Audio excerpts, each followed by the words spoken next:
کاژمێر سێک پەیوەندیگیرا بە ژووری کۆنتترۆلەوە دەست بەجێ مەتیمەکەمان ڕێاڵە کردوون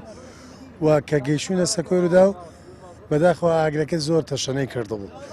دیارە هەوڵیان ناوە لێرە کارگوزارەکانی خۆیان کۆنتترۆلی ڕووداوەکە بکەن و لە دەستیان دەرچووە نەیانتوانیوە. دوجار لە ڕێگەی ئەمە کە 11 تیمان بەشداری پێکرد پۆلێ لە کارمەندان و ئەفسەرانمان بە ماوەی 6 کاتژمێر و 35 خولەک توانیمان ئاگرەکە کۆنتترۆل بکەین. زیانی گیانی سپاردنمان نەبوو، تەنها زامداربوونمان نەبوو لە کارگوزارەکانیان و کارمەندێکی ئەمە لە ئەسبابی کارکردن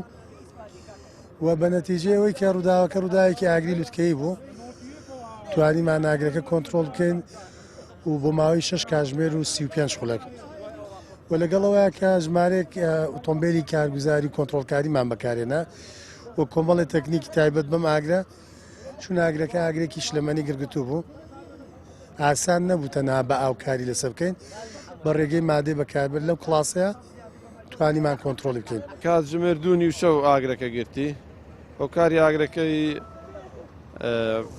بەتاڵکردنی گاز بوو بەسەر ماتۆڕەکەدا شۆرتی کارەبا بوو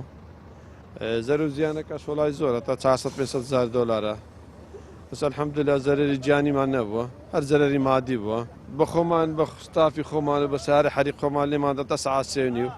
لە کۆنتترۆلدا ئەوجا تەلەفۆنی بەرگەی شارستانیمان کرد و ئاسایش و پۆلیس و محافظ و قایم و دەست خۆشییانمان دەکەین هەموو هاتنێرە بۆ یارمەتیدان.